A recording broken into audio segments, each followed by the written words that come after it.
లక్ష్మీనాథసమారంభాం నాథయామునమధ్యమాం అస్మదాచార్యపర్యంతాం వందే గురుపరంపరాం. భాగవత బంధువులారా, ఇవాళ 16వ తేదీ ఉదయం 6:25 నుంచి ధనుస్సు రాశిలోకి సూర్యుడు ప్రవేశించిన తర్వాత మనం ధనుర్మాసము అనే మాసంలోకి ప్రవేశించాం. ఈ ధనుర్మాసం యొక్క అత్యంత వైశిష్ట్యమైనటువంటి వ్రతము శ్రీవ్రతము అనే ఒక వ్రతము. ఈ శ్రీవ్రతాన్ని మనకు అందించింది అమ్మవారైన ఆండాల్దేవి. పూర్వంలో శ్రీకృష్ణుని యొక్క అనుగ్రహాన్ని పొందడం కోసం గోపికలు కాత్యాయన వ్రతం అనే వ్రతాన్ని ఆచరణ చేస్తూ ఉండేవారు. ఈ మార్గళి మాసంలో మాసానాం మార్గశీర్షోహం అని భగవంతుడు మనకు తెలియజేశాడు. కాబట్టి మాసాల్లో మార్గశీర్ష మాసము చాలా ప్రముఖమైన మాసాల్లో ఒకటి, విష్ణుమూర్తిని సేవించేటువంటి ఉన్నతమైన మాసాల్లో ఒకటి. అయితే ఇక్కడ ఈ వ్రతం ఆచరణ చేయటం అనేది మంచి వైవాహిక వ్యవస్థను కలుగజేస్తోంది కన్యకలకు.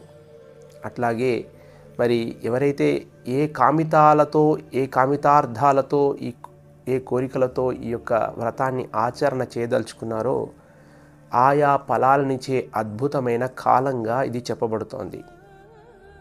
మకర సంక్రమణము ఏర్పడేదాకా ఈ యొక్క వ్రతం కొనసాగుతోంది.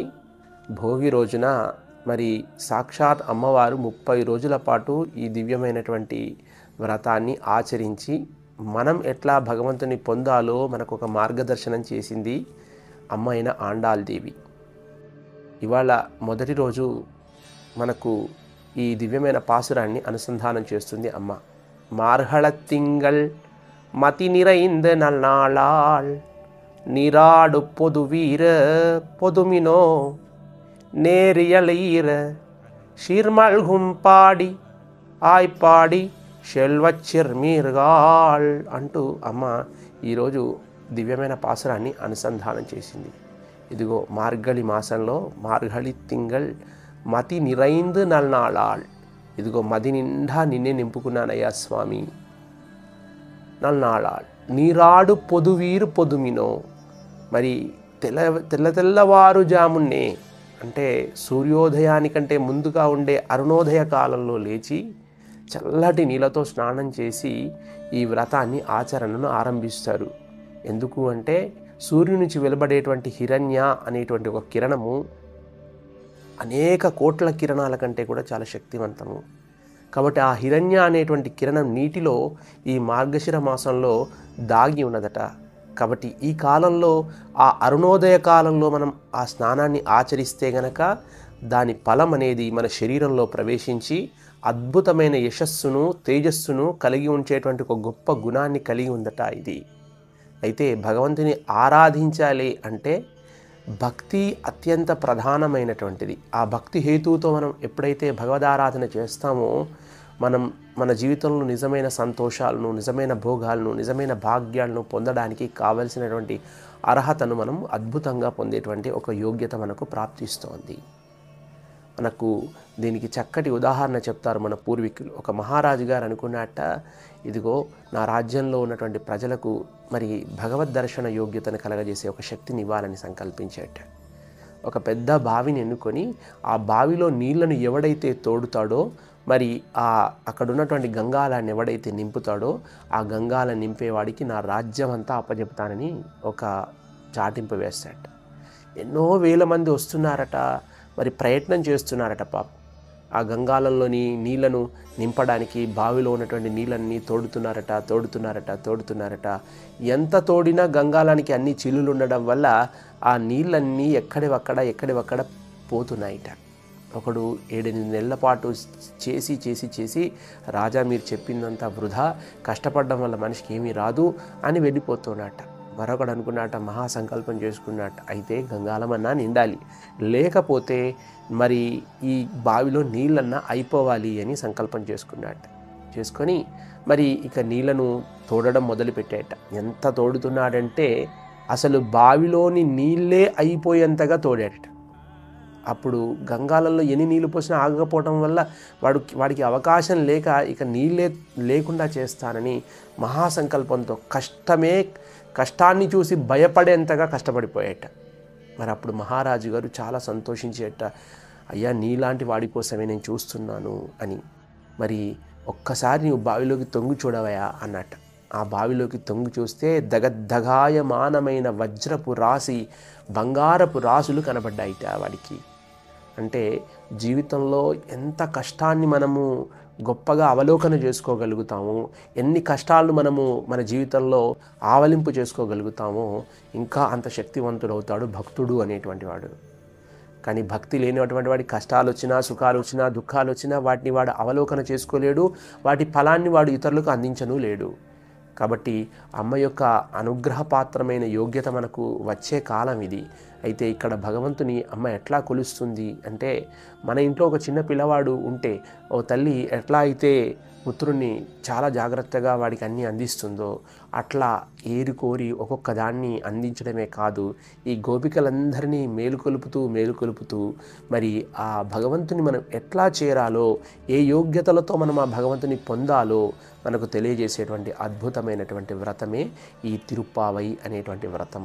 దీన్నే శ్రీవ్రతము అని కూడా అంటూ ఉంటారు. మరి ఈ వ్రతంలో మనం చేయాల్సింది ఏమి అంటే, ఉదయమే తెల్లవారుజామునే ప్రతిరోజు కూడా నిద్ర లేవటము, అట్లాగే చక్కగా తలస్నానాన్ని ఆచరించడము చల్లటి నీళ్ళతో. అట్లా ఆచరించిన తర్వాత మరి ఆ స్వామికి సేవా కైంకర్యాన్ని ఆరంభించడం. చక్కటి తులసీ దళాలను సేకరించి ముందుగా చక్కటి దీపారాధనా కైంకర్యాన్ని మనం చేసుకున్న తర్వాత మరి ఆ పరమాన్నాన్ని పదార్థంగా చేసి ఆ స్వామికి ప్రతినిత్యము కూడా మనం నివేదన చేయడం జరుగుతోంది. ఎందుకంటే నీలతో యథామద్యాహ సాద్విద్వుల్లేకేన భాస్వరః అన్నారు. అంటే ఎట్లా ఉన్నాడు భగవంతుడు నీలో అంటే, ఒక హృదయంలో ఒక వడ్లగింజంత ఆకారంలో మరి ఆ పరమాన్న రూపంలో ఒక ఆ అన్న రూపం మెతుకు ఎలా ఉంటుందో అట్లాగా వ్యవస్థితుడని శరీరానికి వచ్చాడు. ముందుగా నీ శరీరంలో ఈ హృదయంలో ఏర్పడ్డాడు. హృదయంలో ఏర్పడ్డ తర్వాత ఆయన గుండెగా మారాడు, శరీరంగా మారాడు, నీ రూపాన్ని నీకు ఇచ్చాడు. కాబట్టి ఆ రూపంలో ఉన్నటువంటి ఆ పరమాత్మను ఆరాధించే ప్రక్రియగా భక్తితో ప్రపత్తితో ఆ స్వామికి ప్రసాదాన్ని చేసి నివేదన చేస్తాం. అట్లాగే అనేక రకాల పుష్పాలతో స్వామిని అర్చన చేసుకొని ప్రతినిత్యము కూడా స్వామికి తులసీ దళములతో అర్చన చేయటమే కాకుండా మనకు ఈ మార్గాన్ని చూపించినటువంటి ఆ అమ్మవారైన ఆండాల్ దేవిని కూడా కొలిచేటువంటి ఒక అద్భుతమైనటువంటి కాలంగా ఇది చెప్పబడుతోంది. అయితే ఆళ్వారంటే నిండా మునిగి తేలినవాడని అర్థం. అంటే జ్ఞానం అనే అనంత సాగరంలో నిండా మునిగి ఆ జ్ఞానపు రాసులను మనకు అందజేసినటువంటి వారు ఆళ్వార్లు. మరి మనం ఆ అగ్ని యొక్క సమారాధనతో మనలో ఉండేటువంటి మహత్తర అగ్నులను పరిపూర్ణం చేసుకొని ముందుకు సాగగలిగేటువంటి ఒక అద్భుతమైనటువంటి వ్రతం ఇది. ఎందుకు మనం అగ్నిని ఆరాధించాలి అని అంటే, మరి మనకు వేదం చెబుతోంది కదా, మాతా చ పూర్వరూపం పితాహ ఉత్తర రూపం ద్యౌ సంధిర్ ఆకాశాత్మనః అని శాస్త్రం చెబుతోంది. అంటే నువ్వు ఎట్లా పుట్టావయ్యా అని అడిగితే మనకి ఇప్పుడున్నటువంటి పుస్తకాలు గట్రా ఓ పురుషుడు స్త్రీ కలిస్తే పుట్టావు అని చెప్పవచ్చు. లేదంటే ఇంకొక కొన్ని ధర్మాలు పాపం చేస్తే పుట్టావనవచ్చు, పుణ్యం చేస్తే పుట్టావనవచ్చు, అనేక సమాధానాలు ఇవ్వవచ్చు. కానీ సనాతన హైందవ ధర్మం యొక్క వ్యవస్థ ఏం చెబుతుందో చూడండి. అంటే ఈ సనాతనం అంటే అసలు మార్పు అనేది లేదు దీనికి. ఇది పరిపూర్ణంగా వృద్ధి చెంది పరిపక్వతతో కూడుకొని ఉన్నది. అందుకే దీన్ని సనాతనం అన్నారు. అంటే ఇంకా దీనికి ఎటువంటి చేంజెస్ లేవన్నమాట. అందువల్లే దాన్ని శాస్త్రము అని చెప్పారు. ఎందుకు అంటే చూడండి, మాతా పూర్వరూపం, నీ యొక్క పుట్టుకకు కారణం ఏమి అంటే నీ యొక్క తల్లి గర్భం అయి ఉన్నదండి. నీ తల్లి గర్భంలోకి నువ్వు ఎట్లా చేరుకున్నావు మరి అంటే, నీ తల్లి యొక్క గర్భంలోకి చేరుకోవడానికి నీ యొక్క తండ్రి కారణమై ఉన్నాడు. నీ తండ్రిలోకి నువ్వు ఎట్లా వచ్చావు? ఆయన తినేటువంటి ఆహారం ద్వారా ఆయనలోకి చేరుకున్నావు. మరి ఆహారం ఎట్లా వచ్చింది? ఈ ఆహారము మరి భూమిలో ఉన్నటువంటి ఔషధులు వల్ల వచ్చింది. ఈ ఔషధులు భూమిలో ఎట్లా పెరిగాయి? భూమి నీళ్లు కలిసి ఉన్న చోట ఔషధులు పెరిగాయి గనక. మరి ఆ భూమిలో ఉన్నటువంటి ఔషధుల్లో ఏముంది అంటే నీరు ప్రధానమైన హేతు అయ్యింది. మరి నీటిలో ఏముంది అంటే నీటిలో మూల రూపము అగ్ని అయి ఉంది. మరి అగ్నిగా నువ్వు ఒక రూపం చెందితేనే నువ్వు ఏ రూపాన్నైనా పొందుతావు. నువ్వు ఒక మనిషిగా పుట్టాలన్నా, ఒక జీవిగా పుట్టాలన్నా, ఒక రూపాన్ని ధరించాలంటేనే నువ్వు అగ్నిగా మారాలి. కాబట్టి ఆ అగ్ని యొక్క ఆరాధన మనం ముందుగా దీపారాధన రూపంలో ప్రతినిత్యము చేస్తూ ఉంటాము భగవంతునికి. అగ్ని తర్వాత రూపాలు లేవా అంటే ఉన్నాయి. అగ్నిర్వాయు వాయోరాకాశ. అగ్ని వాయువులుగా మారుతుంది, వాయువులు ఆకాశంగా మారుతాయి, ఆకాశము అంతరిక్షంగా మారుతుంది, అంతరిక్షము బ్రహ్మాండముగా మారుతుంది, ఆ బ్రహ్మాండము అనంతమైన బ్రహ్మాండములుగా ఉంటుంది. ఆ అనంత బ్రహ్మాండములన్నీ కలిస్తే బ్రహ్మరూపం ఏర్పడుతుంది. అలా అనంత బ్రహ్మలు కలిస్తే పరబ్రహ్మమవుతుంది. కాబట్టి అంతటి యోగ్యతతో కూడుకున్న స్థితిని, మరి పరిపక్వతను మనకు వేదం కలగజేసింది. చూడండి, మనం ఎంత చిన్నది అంటే ఈ సమస్త సృష్టిలో మనము కొలవగలిగే కొలత ఏదైతే ఉన్నదో ఆ కొలవగలిగే కొలత మరి ఒక కనురెప్ప కాలము కంటే 10వ భాగం మనము అనుకుంటే, అందులో ఈ విశ్వంలో భూమి అనేది అంతకంటే దానిలో 10వ భాగంలో ఉన్నది అని వేదం చెబుతోంది మనకి. కాబట్టి భూమి అంత చిన్నదైనప్పుడు ఇంకా అందులో నివసించే కొన్ని లక్షల రెట్లు చిన్న అయిన మనము మరి ఈ భూమినంతా, ఈ యొక్క విశ్వాన్నంతా ఎట్లా దర్శిస్తాం అంటే, భగవంతుని యొక్క శక్తిని మనం పొందగలిగితే సకల చరాచర సృష్టిలో ఉన్నటువంటి బ్రహ్మాండాన్ని అనతి కాలంలో దర్శించినటువంటి వారు ద్రష్టలు, మరి ఋషులు, వాళ్ళే ఆళ్వార్లు. అయితే ఆ ఆళ్వార్లో అమ్మవారైన ఆండాల్దేవి ఈ 12 మంది ఆళ్వార్ల ముద్దు బిడ్డగా ఆమె చెప్పబడుతోంది. కాబట్టి ఈ ఆళ్వార్లో విష్ణు చిత్తుని యొక్క పుత్రికగా అమ్మ జన్మించింది. ఆ భగవానుడైన విష్ణుమూర్తిని సేవిస్తున్నాడట ఆ విష్ణు చిత్తుల వారు. మరి విల్లిపుత్తూర్ అనేటువంటి గ్రామంలో ఆ శేషసాయిని సేవించేటువంటి అర్చక కుటుంబంలో ఈయన జన్మించాడు. అయితే భగవంతునికి అత్యంత ప్రీతిపాత్రమైన తులసీ దళాలను, తులసి చెట్లను పెంచుతూ మరి పాదులు కడుతున్నాడు. ఆ పాదులు కడుతున్నటువంటి సందర్భంలో ఆ అమ్మ మరి ఆ పాదులు తీస్తున్నటువంటి దానిలో ఒక పెట్టెలో భూగర్భ జాత అయి ఆయనకు దర్శనమిచ్చింది. ఆయనకి ఏ సంతానము లేదు. అప్పుడు ఆమె భూమి నుంచి ఉద్భవించింది కాబట్టి ఆమెను గోదా అని నామకరణం చేశాడు. ఆ విధంగా గోదాదేవి చిన్ననాటి నుంచే భగవంతుడంటే అత్యంత ఆసక్తి కలిగినది, ప్రేమ కలిగినదై, ప్రీతి కలిగినదై ఉన్నది. అట్లా ఆవిడ ప్రతినిత్యము భగవంతుని సేవ చేస్తోంది. ధనుర్మాసం వచ్చిందంటే భగవంతునికి చక్కటి తులసీమాలను అల్లి అవి స్వామివారికి సరిగ్గా సరిపోతాయా లేదా అని ఒక్కసారి తాను ధరించి అందంగా ఉందా లేదా అని చూసుకొని భగవంతునికి ఇచ్చేదట.